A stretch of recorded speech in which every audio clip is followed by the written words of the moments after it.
বাংলাদেশের গণতন্ত্রের মা 3 বারের প্রধানমন্ত্রী বেগম খালেদা জিয়া ষড়যন্ত্রের শিকার হয়ে জালিমের কারাগারে বন্দী রয়েছে।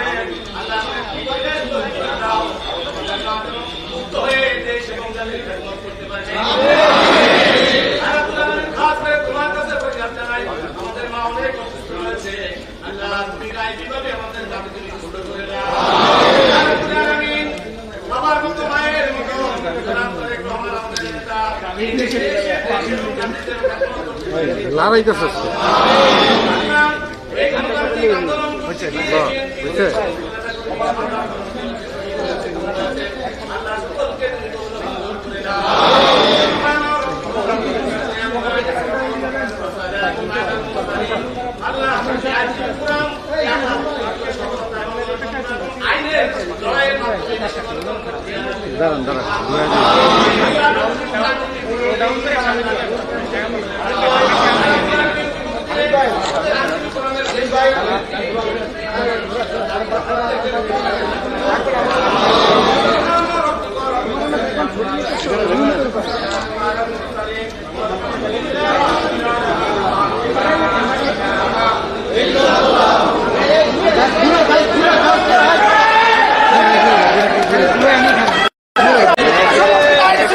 আরো পিছান না, আরো পিছান না, বিস্তৃত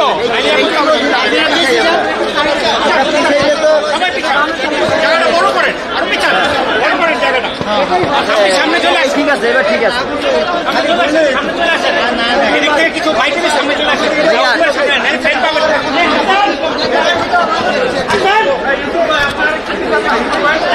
সামনে চলে আসেন, ফ্রেম পাবেন না, নাইলে যারা আছে সরাই দিবেন সামনে। অপু ভাই, আরে মাস্টার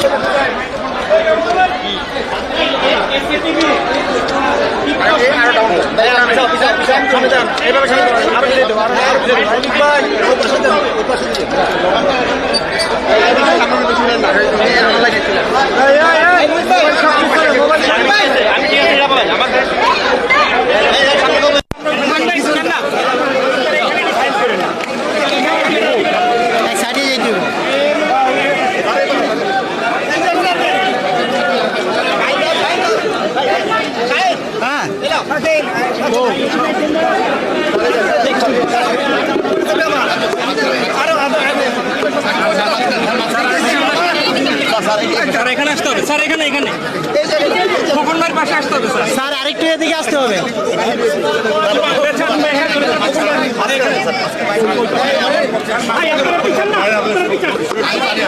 আপনারা পেছান, পিছান আপনি একটু পিছনে যান।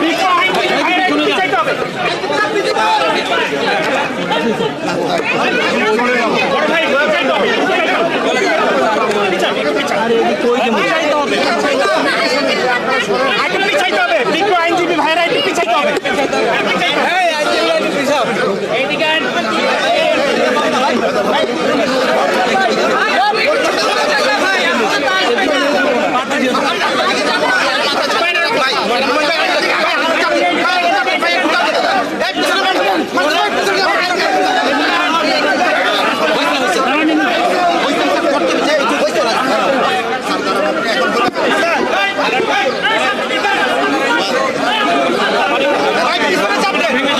ক্যামেরা পাবে না তো, পিছনে চাপবেন না, পিছনে চাপবেন না।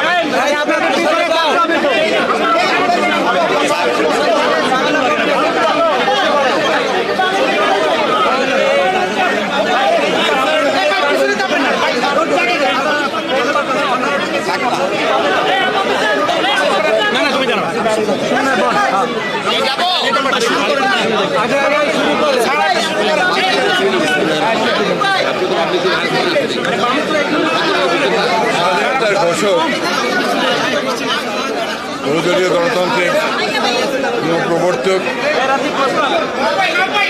সমৃদ্ধ বাংলাদেশের উপকার শহীদ প্রেসিডেন্ট জিয়াউর রহমানের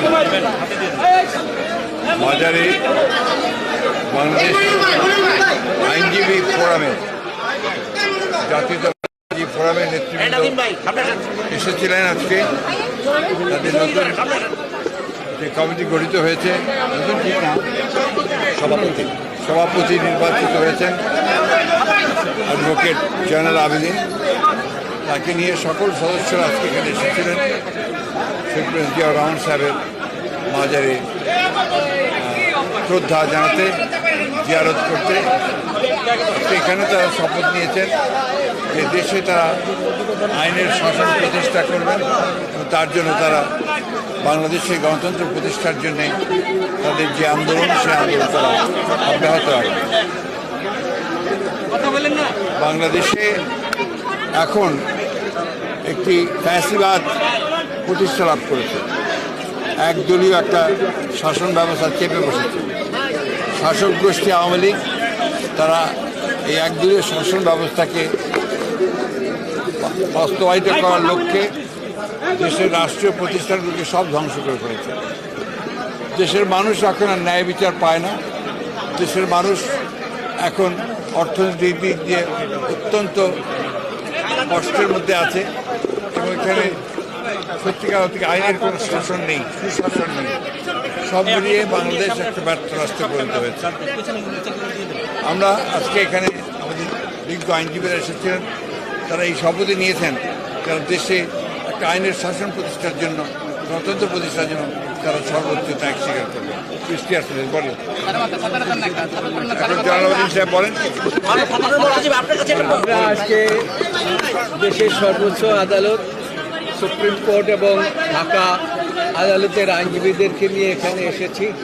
আমাদের আজকে এখানে শহীদ রাষ্ট্রপতি জিয়াউর রহমানের প্রতি, আত্মার প্রতি শ্রদ্ধা নিবেদন করে আমরা আমাদের কর্মসূচি শুরু করব এবং দেশে আইনের শাসন, গণতন্ত্র এবং বিচার বিভাগের স্বাধীনতার জন্য আমরা আজকে শপথ নিয়েছি। ইনশাআল্লাহ অল্প কিছুদিনের মধ্যেই আমরা চেষ্টা করব আইনের মাধ্যমে এবং বিচার বিভাগের মাধ্যমেই আমাদের নেত্রীকে মুক্ত করার জন্য, এবং সেই জন্য সকল আইনজীবীরা প্রস্তুত হয়ে আছে এবং আইনজীবীদের নিয়ে ইনশাআল্লাহ জাতীয়তাবাদী আইনজীবী ফোরাম সামনের দিকে ঐক্যবদ্ধভাবে এগিয়ে যাবে এবং ইনশাআল্লাহ আমরা সাকসেসফুল হব আল্লাহর রহমতে। আপনারা সবসময় তো দেশের জন্য, দেশের স্বার্থে, দেশের জন্য, দেশের স্বার্থে সবসময় আপনাদের অবস্থান।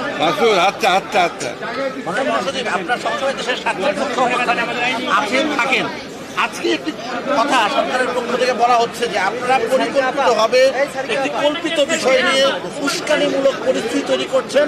ভারতের সঙ্গে বাংলাদেশের যেটি হচ্ছে সেটি কোনো ষড়যন্ত্রের কোনো বিষয় না। এখানে আপনারা ষড়যন্ত্র করছেন এবং অস্ত্র গোলা বারুদ থেকে শুরু করে যেগুলো সব আপনাদের কল্পনা ব্যাপার। এমন কোনো চুক্তি হয়নি, হবে না। এখানে যারা পর্যন্ত সব সময় প্রতারণা আশ্রয় নিয়েছে, প্রতারণার আশ্রয় নিয়ে বাংলাদেশের মানুষকে তারা বোকা বানানোর চেষ্টা করছে। আজকে যে সমঝোতা চুক্তি যেটা তারা স্বাক্ষর করে এসেছে, এর মধ্যে পরিষ্কার করে বলা আছে যে এই সমঝোতাগুলো হয়েছে, এই সমঝোতাগুলোর অর্থই হচ্ছে যে অতি অল্প সময়ের মধ্যে বাংলাদেশকে তারা নির্ভরশীল করে ফেলবে ভারতের কাছে, যেটা প্রমাণিত হয়ে গেছে। এবং যে সবচেয়ে বড় মারাত্মক যেটা আপনার যে করিডোর তারা দিচ্ছে, রেল করিডোর তো বাংলাদেশের কোনো কাজে লাগবে না। তাহলে বাংলাদেশের মাটিতে তারা রেল লাইন স্থাপন, রেল ব্যবহার করবে, সেখানে বাংলাদেশের কোনো স্বার্থ ব্যাহত হবে না। অন্যান্য বিষয়গুলো আকাশ, স্থল, নৌপথে সবখানে তারা আজকে তাদেরকে সেই পার্টনারশিপ দিয়ে দিয়েছে। পার্টনারশিপে আমাদের কোনো আপত্তি নেই, কানেক্টিভিটিতে কোনো আপত্তি নেই। সেখানে বাংলাদেশ কি পেল সেটাই হচ্ছে প্রধান। আমরা তো এখানে কিচ্ছু পাইনি। আমাদের যে পানির হিস্সা, সেই হিস্সাটাতে আমরা পাইনি। তিস্তা নদীর পানি আমরা পাইনি। আমরা অন্যান্য অভিন্ন যে নদী আছে তার কোনো হিস্সা আমরা পাচ্ছি না। এই একটা সীমান্তে হত্যা বন্ধ হচ্ছে না। আমাদের যে ট্রেড ডেফিসিট আছে তার জন্য কোনো স্বচ্ছ কোনো ব্যবস্থা সেখানে নেওয়া হয়নি। তো সেইখানে আমরা যেটা বলছি সেটা আমরা সত্য কথা বলছি, আমরা কোনো ষড়যন্ত্রের কথা বলছি না। আমরা বলছি সরকারি এই অবৈধ সরকার তারাই আজকে চক্রান্ত করছে যে বাংলাদেশকে পরনির্ভরশীল করে ফেলা। মাননীয় মহাসচিব, আপনারা তো কিছুদিন আগেও আপনাদের সমমনা দলগুলোর সঙ্গে বৈঠক করে যে আপনারা নতুন করে আন্দোলনকে আবার চাঙ্গা করার জন্য, সেই বৈঠকের আসলে মানে এখন সেই নতুন করে আন্দোলনের প্রক্রিয়াটা কোন পর্যায়ে প্রক্রিয়া চলছে, খুব শিগগিরই জানতে হবে। মাননীয় মহাসচিব, আরেকটা প্রশ্ন, আজকে অলি আর্টিজেন, আপনি জানেন যে বাংলাদেশের একটা অত্যন্ত গুরুত্বপূর্ণ একটা অলি আর্টিজেনের আজকে 8 বছর পূর্তি।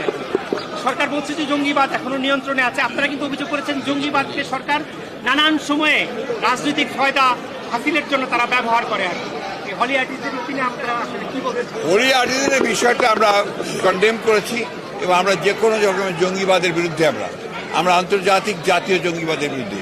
কিন্তু এরা যেটা করেছে, এই সরকার যেটা করেছে, এরা জঙ্গিবাদের নাম করে তাদের বিরোধী পক্ষকে হয়রানি করেছে, তাদেরকে গ্রেপ্তার করেছে এবং তাদেরকে আজকে কারাগারের মধ্যে নিক্ষেপ করে রেখেছে। আপনাদেরকে ধন্যবাদ। খোলেন